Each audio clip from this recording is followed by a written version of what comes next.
विपिन जी मैं कह रहा हूं कि एक तो टाइमिंग का भी मसला आ गया ना। बिजली कट की बात जब हम कर रहे हैं, पानी की आपूर्ति की बात हम कर रहे हैं और सरकार कह रही है कि थोड़ा समय दीजिए हमें, लेकिन अब मौसम गर्मी का शुरू, तो यहाँ जरूरत तो अब ही है लोगों को, बिजली की अब ज्यादा जरूरत है, पानी सप्लाई की ज्यादा जरूरत है।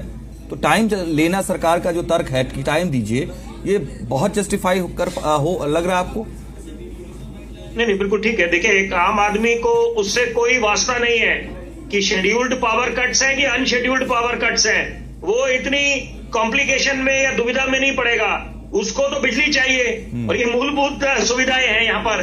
तो यहाँ पर अभी ये बात है, निश्चित बात है कि जैसे जैसे गर्मी और बढ़ेगी तो वहां पर और हम लोग तो अगर सकारात्मक दृष्टिकोण से देखें तो हम तो ये सोचेंगे कि अब समस्या का समाधान निकल जाएगा।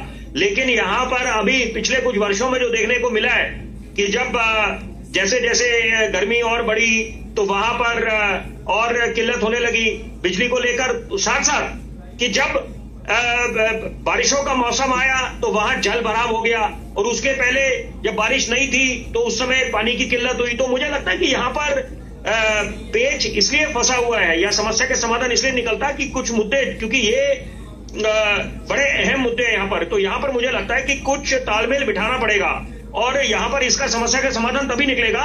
और शीला दीक्षित जी का मैं हर एक मंच पे चर्चा में जिक्र करता हूँ।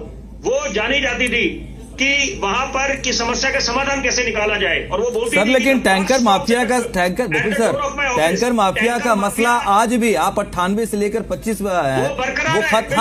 हाँ, क्यों भाई, क्यों? ये सवाल तो जनता पूछ रही है। माफिया का यही मुद्दा है। अभी जैसे वैभव जी बात कर रहे थे, मैं तारीफ करूंगा यहाँ पर, उन्होंने ये बात एक अच्छी बात बोली है कि यहाँ पर जो भी दोषी हो उसको सजा मिलनी चाहिए।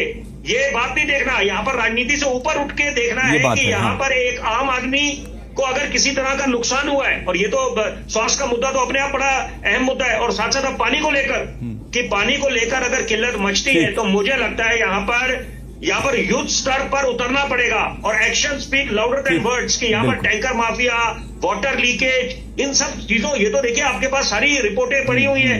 यहाँ पर आपको तो जितना आपके पास आंकड़ा है या जितने आपने जो प्रोजेक्ट रिपोर्ट्स बनाई है उसको मद्देनजर रखते हुए जितने वाटर एक्सपर्ट्स हैं उनके साथ बैठकर आपको अभी तक समस्या का समाधान निकालना चाहिए। क्योंकि यहाँ पर ऐसा तो नहीं है कि जब भीषण गर्मी शुरू हो जाएगी तब आप मामले की सुध लेंगे या संज्ञान लेंगे। मुझे लगता है कि तो ये तो ठीक है विपिन सर, मैं आ रहा हूँ।